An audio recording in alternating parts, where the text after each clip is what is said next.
Guys, তো নববর্ষে সবাইকে জানাই শুভেচ্ছা ও অভিনন্দন। আজকে আমি ব্লগটা এখান থেকে শুরু করছি। বাপের বাড়ি থেকে চলে এসেছি শ্বশুর বাড়িতে। তো মা এত কিছু কেন পাঠালো, কি পাঠালো, সব কিছুটাই আপনাদেরকে একটু আমি দেখিয়ে দিচ্ছি। তো দেখুন, একটা দিয়েছে ময়দা, এটা আমি তুলে নিচ্ছি ব্যাগের ভিতর থেকে।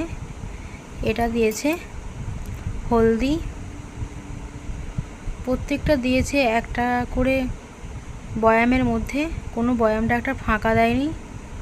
এটা দিয়েছে ফোড়ন, আর এটাতে দিয়েছে সাবু আর পাঁপড়।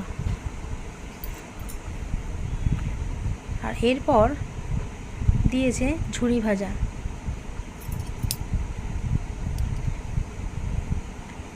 এখানটা দিয়েছে আলু, আর এদিকটা দিয়েছে, এখানটা দিয়েছে নতুন একটা মশারি।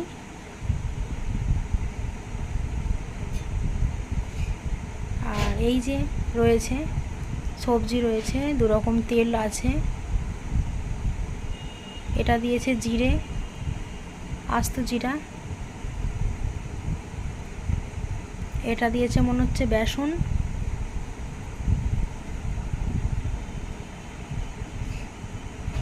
চা, সাদা তেল, সর্ষের তেল, মাসালের।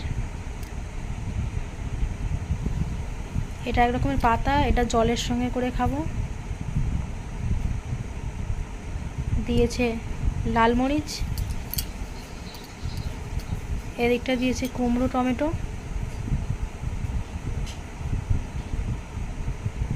এদিকটা দিয়েছে টমেটো। এটাতে আছে আমের আচার, আমার বানানো।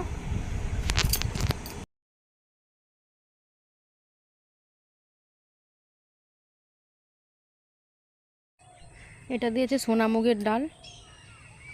এই যে, কেন জানি না মা এত কিছু দিয়েছে। বিয়ের পর নতুন হয়তো মেয়ের বাড়ি পাঠাতে হয়, এমন কিছু হয়তো রিচুয়াল আছে, তো সেই জন্যই দিয়েছে। একটা দিয়েছে 1 কেজি লবণের প্যাকেট, আর এটা মনে হচ্ছে চিনি। তো দেখুন, আবার এদিকটা দিয়েছে চাল। তো এই সব কিছু পাঠিয়েছে, ঠিক আছে, পাঠানোর তো শেষ নেই, তবু যতটা পেরেছে চেষ্টা করেছে আর কি। তো আমি জানি না তো কিছু। পেঁয়াজ দিয়েছে, দিকটা আছে বিভিন্ন বয়ামের মধ্যে দিয়েছে। আর কিছু নতুন বস্তু আমাকে পাঠিয়েছে, দেখাচ্ছি আপনাদেরকে। এই যে একটা মশারি দিয়েছে, আছে মশারি, তবু একটা নতুন দিয়েছে। মশারিটা 6-7-এর, খুব বড়, আর অরেঞ্জ কালার, আমার খুব পছন্দের। আর একটা দিয়েছে নাইটি, এটা আপনাদের সঙ্গে ব্লগ আমি পোস্ট করেছিলাম। এই নাইটিটা আমার পছন্দের, পয়লা বৈশাখে পরবো বলে এখানে নিয়ে এসেছি। আর দিয়েছে একটা কাপড়। তো এরপরে দেখিয়ে দিচ্ছি, চলুন কতগুলো জিনিস দিয়েছে। এই যে একে একে সব সাজিয়ে ফেলেছি এখানটা, এবার আমি তুলে নেব। Hello guys, welcome to back my channel. তো আমার চ্যানেলে নববর্ষে দেখাবো যে বাবা মা ওখান থেকে কী পাঠিয়েছে। আর নববর্ষে পাঠিয়েছে সমস্ত কিছু গ্রসারি আইটেম, বিভিন্ন চাল ডাল সবজি আর সব কিছু, বিভিন্ন মুদিখানার এগুলো পাঠিয়েছে, তেল যাবতীয় পাঠিয়েছে। রান্না বান্না করবো আজকে, সম্পূর্ণ পর্বটার সঙ্গে থাকুন, দেখতে থাকুন, আশা করি ভালো লাগবে।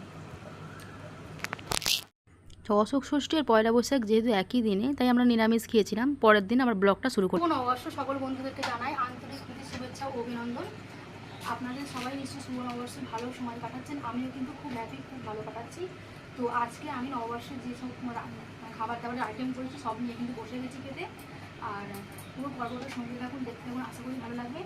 আর নববর্ষে আপনারা কী খাচ্ছেন, কেমন, এই যে এটা আমি আপনাদের ব্লগে পোস্ট করেছিলাম, এই নাইটিটা আজকে আমি পরে নিয়েছি নববর্ষে।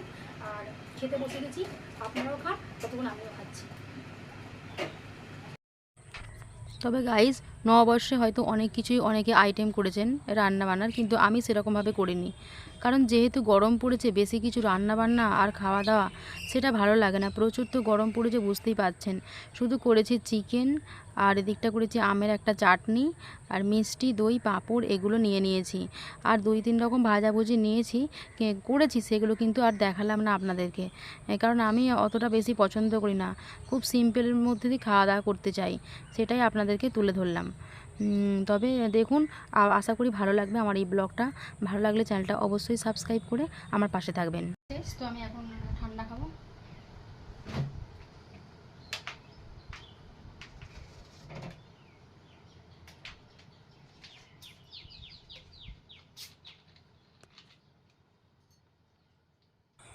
গাইজ, আমার কিন্তু কোল্ড ড্রিঙ্কস খেতে ভীষণ ভালো লাগে, আমার পছন্দের একটি সাবজেক্ট। কারণ কোনো কিছু একটু চিকেন বা মাছ হলেই কোল্ড ড্রিঙ্কস খেতে হয়। আর জানতেই তো পারছেন, আগ থেকে তো ওরকম কিনে নিয়ে এসে ফ্রিজের মধ্যে বন্দি করে রাখা, আর দুপুরবেলা একটু খাওয়া দাওয়ার পর একটু একটু করে খাওয়া, আবার রেখে দেয়া, এই হচ্ছে আমার কাজ।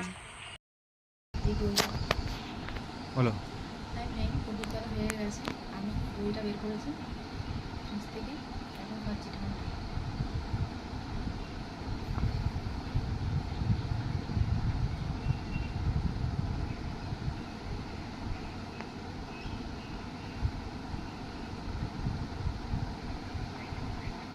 গরমের দিনে যাই বলুন, এত অসাধারণ।